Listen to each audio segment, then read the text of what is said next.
বর্তমান সময়টা যেন বাজারে একদম আমড়ার সময়, যেখানেই তাকাই শুধু আমড়া আর আমড়া। তো এই সুযোগে যদি আমড়ার একটা আচারের রেসিপি না হয় তাহলে কি হয় বলুন। নমস্কার, চলুন আজকে আপনাদেরকে মজাদার একটি আমড়ার রেসিপি শেয়ার করি। রেসিপির প্রথমেই আমি এখানে 5 থেকে 6টা শুকনো মরিচ, 5 ফোড়ন, ধনিয়া, আস্ত ধনিয়া দিয়ে আমি খুব ভালোভাবে ভেজে নিব। খুব সুন্দর যখন একটা ঘ্রাণ ছেড়ে দিবে তখনই আমি ভাজাটা নামিয়ে নিব এবং আমি একটু হাতে চেপে দেখে নিব যে মশলাগুলো ভেঙে যায় কিনা। ঠিক তখনই আমি মশলাগুলো নামিয়ে ঠান্ডা করে গুঁড়া করে নিব।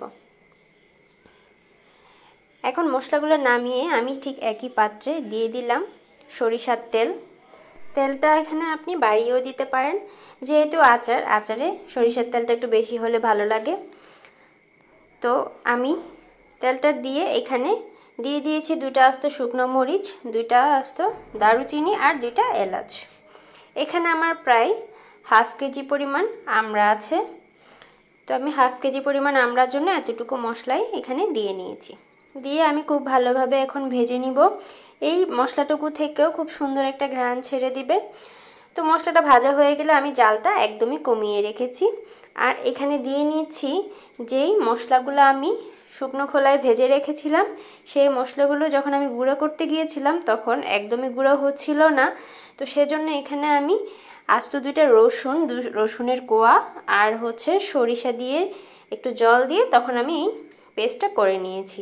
আপনাদের ক্ষেত্রেও এই কাজটা আপনারা করতে পারবেন। যেহেতু আমি এখানে সরিষা এবং রসুন 2টাই ব্যবহার করব, সেহেতু এই সময়টাতেও আপনারা চাইলে এগুলো দিয়ে নিতে পারেন, এতে কোনো সমস্যা নেই। তো তেলের মধ্যে আমি এখন খুব ভালোভাবে সবকটা মশলা ভেজে নিব। আমি ততক্ষণ পর্যন্ত ভাজবো যতক্ষণ পর্যন্ত না রসুনের একটা কাঁচা ঘ্রাণ চলে যায়। খুব বেশি ভাজার দরকার নেই, যেহেতু এখানে সরিষা আছে। খুব বেশি ভাজতে গেলে একদমই তেতো হয়ে যাবে। তো সেজন্য আমি মোটামুটি 2 থেকে 3 মিনিট ভেজে এখানে দিয়ে দিয়েছি আমড়ার সাথে দিয়ে দিয়েছি শুকনো মরিচটা আমি জাস্ট রঙের জন্য দিয়েছি, যেহেতু আমি এখানে শুকনো মরিচ আস্ত দিয়েছিলাম। মরিচগুলো অনেকই ঝাল, তো সেই হিসেবে আমি শুকনো মরিচের গুঁড়াটা একদমই কমিয়ে দিয়েছি।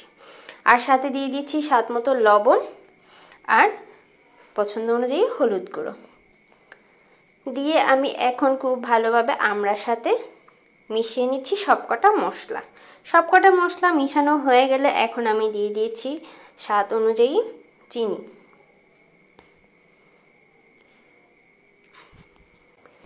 চিনিটা আমি এখানে 4 চামচের মতো দিয়ে দিয়েছি।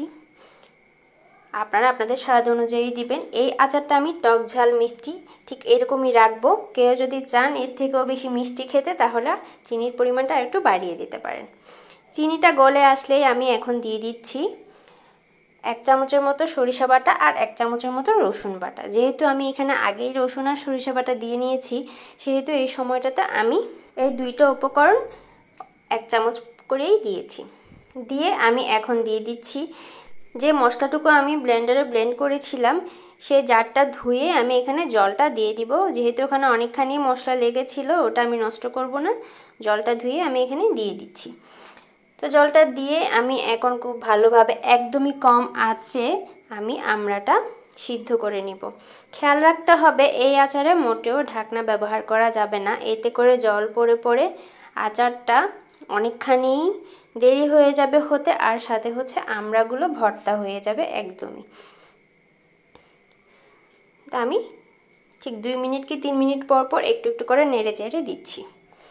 এই পর্যায়ে একদমই যখন মাখো মাখো হয়ে আসবে সবগুলো মশলা, তখন দিয়ে দিচ্ছি 2 চামচ ভিনেগার আর সাথে দিয়ে দিব সামান্য পরিমাণে বিট লবণ। আপনারা চাইলে বিট লবণটা স্কিপ করতে পারেন, তবে বিট লবণটা দিলে এর স্বাদটা অনেক গুণ বেড়ে যায়। আজকের রেসিপিটা আপনারা যদি ইউটিউব থেকে দেখে থাকেন, যদি ভালো লেগে থাকে তাহলে আমার চ্যানেলটি সাবস্ক্রাইব করে দিবেন এবং পাশে থাকা বেল বাটনটা হলে সেট করে দিবেন। এতে করে যখনই আমি ভিডিও আপলোড দিব তখনই আপনাদের কাছে নোটিফিকেশন পৌঁছে যাবে। আর যদি আমার ভিডিওটি আপনারা ফেসবুক পেজ থেকে দেখে থাকেন, যদি ভালো লেগে থাকে তাহলে আমার পেজটি ফলো করে দিবেন, লাইক কমেন্ট শেয়ার করে সাথেই থাকবেন। আমার আচারটা একদমই তৈরি। রেসিপিটি কেমন লেগেছে জানাতে ভুলবেন না। পরবর্তীতে নতুন কোনো রেসিপি রিকোয়েস্ট থাকলে আমাকে জানাতে পারেন। ততক্ষণ পর্যন্ত সবাই ভালো থাকবেন, সুস্থ থাকবেন। নতুন কোনো রেসিপিতে আবারও কথা হবে। নমস্কার।